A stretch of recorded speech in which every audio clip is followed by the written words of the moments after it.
attaque la première rubrique de ce jeudi avec Hamza Djellab qui vient de s'installer. Il est architecte, il est connaisseur de tout ce qui relève des décors et aussi donc de l'aménagement intérieur, on dira, et extérieur, pourquoi pas. Aujourd'hui, son intérêt se tourne vers la couleur en particulier. Bonjour Hamza, comment allez-vous? Ça va? Bonjour à tous nos téléspectateurs. Ravi de vous retrouver, comme d'accoutumé. En tout cas, ravi aussi de parler de beauté, d'esthétique. Oui, voilà. Surtout on en a besoin. le matin. on en a besoin dans ce monde cruel. Oui, très bien. Très bien. Alors aujourd'hui, vous allez nous parler essentiellement de couleurs. Voilà. Voilà. Pour parler des couleurs, on ne peut pas s'empêcher de parler de peinture. Il y a beaucoup de gens qui ne font pas la différence entre couleur et peinture. En fin de compte, la peinture, c'est l'effet de la couleur. Pour résumer, on peut dire que la peinture, il y a trois types.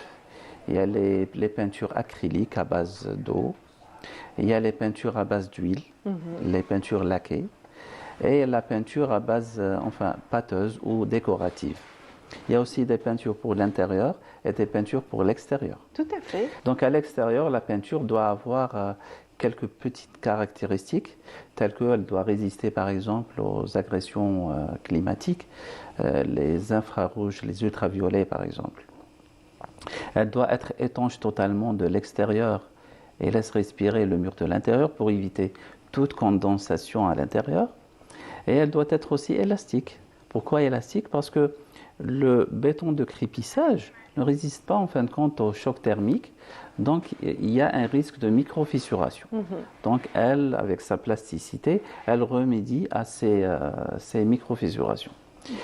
Pour la couleur, en fin de compte, quand les gens arrivent dans leur maison à faire les couleurs, ils sont dans l'ambiguïté. L'embarras de choix, parce qu'il y a tout un panel de couleurs. Psychologiquement, les gens diffèrent, de par leur culture, de par leur passé, de par leur...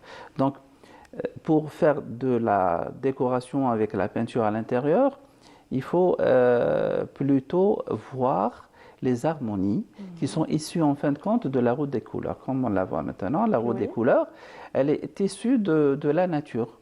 Les gens qui ont fait ça, ils se sont inspirés de la nature. Donc voir toutes les couleurs, la splendeur des couleurs de la nature. Hein. Oui, par exemple, perfection est divine, effectivement. Voilà, est divine. Donc, issu de cette inspiration de la nature, ils ont fait la route des couleurs. C'est à partir de la route des couleurs qu'on peut définir toutes les harmonies à l'intérieur. Voilà. Donc, la route des couleurs se partage en deux en fin de compte. Il y a les couleurs froides et les couleurs chaudes. Alors les couleurs froides, c'est celles qui nous donnent une certaine impression de fraîcheur. Hein.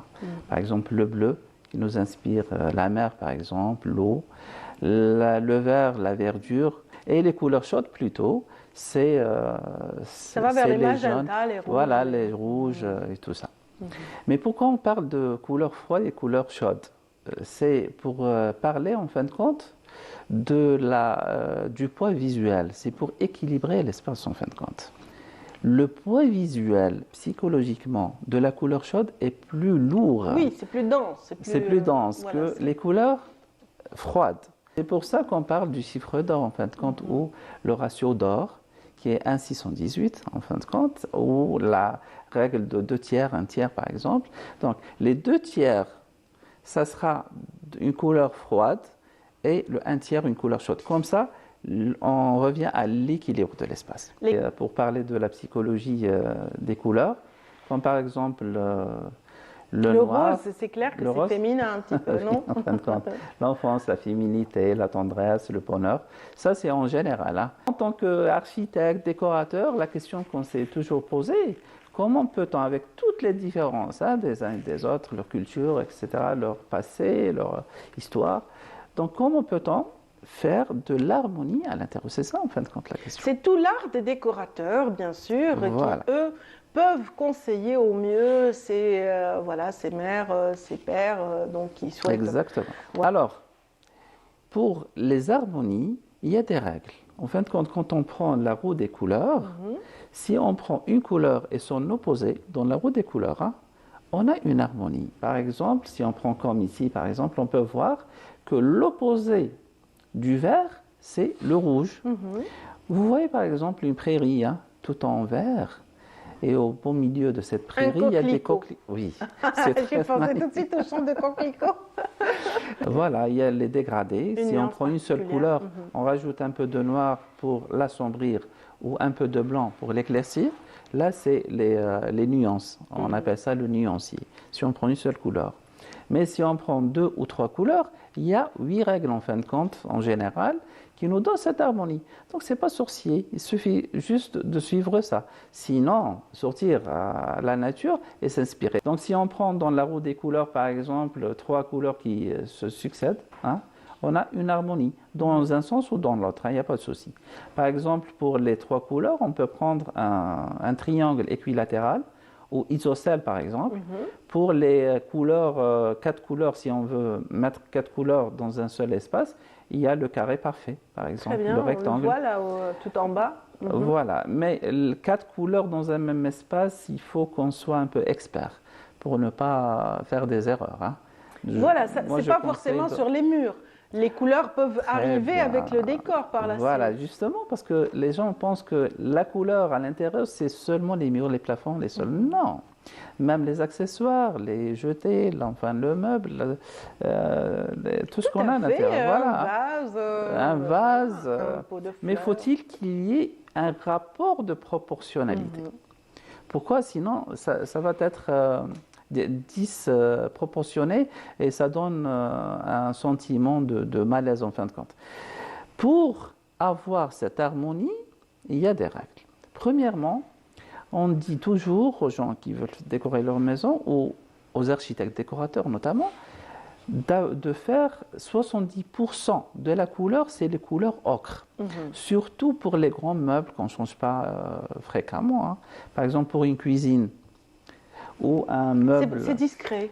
Voilà, discret, les couleurs ocre, c'est les couleurs de la terre en fin de compte.